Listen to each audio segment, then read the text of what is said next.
more synergy and unity. Thank you very much, Ambassador. I now give the floor to His Excellency, the Ambassador of the Syrian Arab Republic. His Excellency and my friend, Ambassador from Vienna time, Ambassador Bassam Sabbagh. You have the floor, Ambassador. شكرا سيد الرئيس. Thank you, Madam Chair. At the outset, I would like to congratulate you, as well as the Lebanese Republic, on your chairing of this third session of our conference. You can count on our full support to make this session a success. And we'd also like to thank the brotherly country of Kuwait for their efforts in chairing the second session of this conference. We welcome the participation of the High Representative Madam Nakamitsu, High Representative for Disarmament Affairs, on behalf of His Excellency the Secretary General.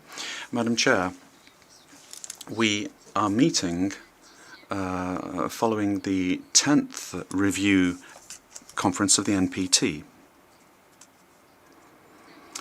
where we were not able to determine practical measures that would make it possible to have an effective implementation of the 1995 resolution on the Middle East, which is the basis on which the NPT was indefinitely extended, and it is an essential pillar of the regional disarmament pillar. The failure of the 10th NPT review conference, and particularly the failure to adopt a final outcome document, should encourage us to focus more efforts collectively in order to implement the 1995 resolution relating to the Middle East.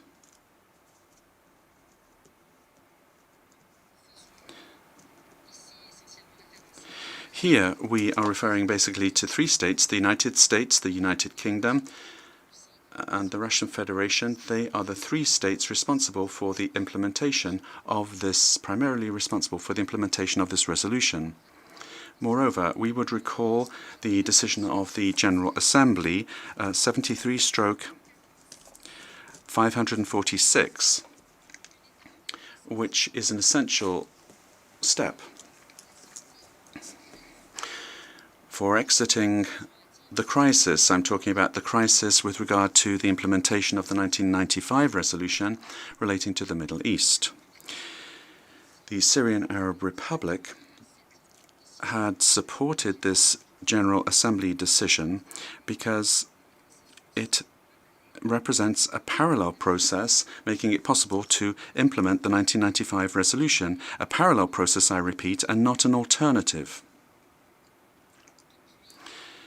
Since the adoption of the General Assembly decision, we have attempted to implement our common goal, namely the establishment of a Middle East zone free of nuclear weapons. Since then, we have adopted a political declaration, which was a point of departure for the work of this conference. And during the second session, we were able to adopt rules of procedure. That represents essential progress, which reflects our earnest and sincere efforts of the participating states to this conference. It also reflects the fact that Israel and the United States are defying the will of the international community to create this zone.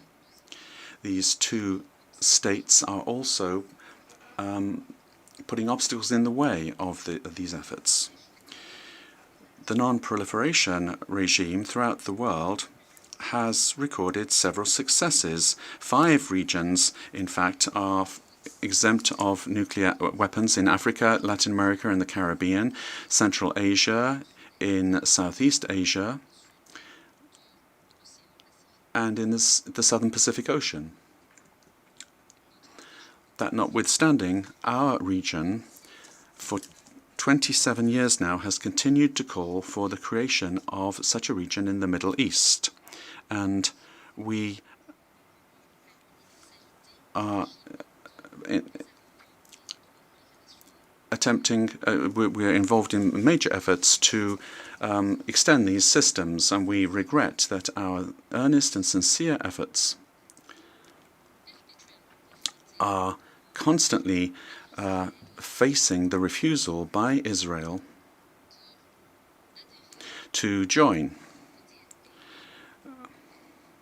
the NPT and to submit its various nuclear sites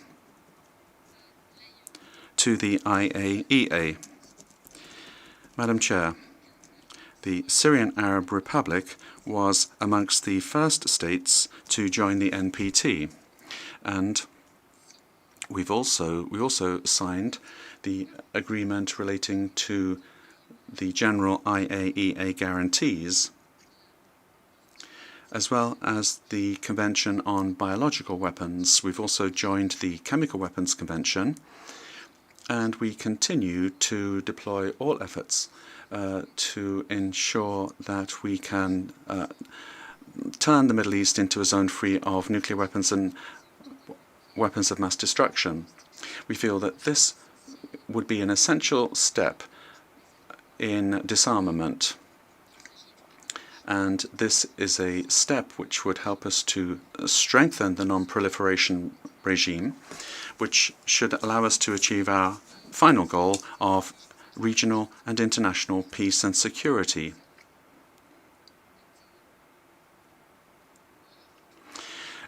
We were members of the Security Council in 2002 and 2003, and then we presented a draft resolution to create this kind of nuclear weapons-free zone, but that step was aborted by permanent members of the Council, which, in doing so, protected Israel.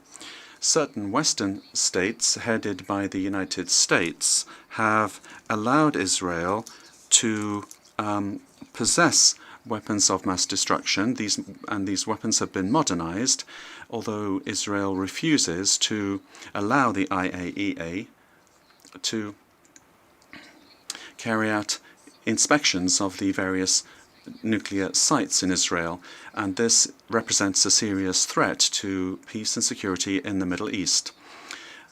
Madam Chair, the Syrian Arab Republic must insist on the need to not link the issue of the creation of a Middle East zone free of nuclear weapons with the peace process in the region.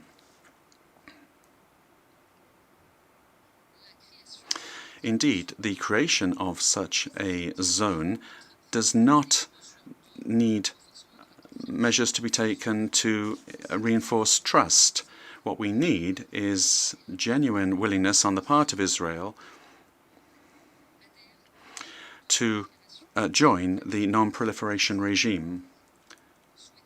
Madam Chair, we want to work with all states and delegations participating in this conference in order to bring about a legally binding treaty that will make it possible to establish a Middle East zone free of nuclear weapons and other weapons of mass destruction in order to guarantee peace and security for the people of our region and the people of the world. Thank you. شكرا سعادة السفير وأنا بضم Thank you, Ambassador.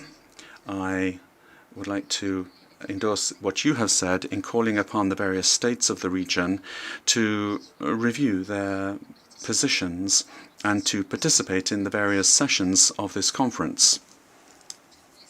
Indeed, all states of our region must take part in this effort. It's not a question of imposing any conditions of any kind.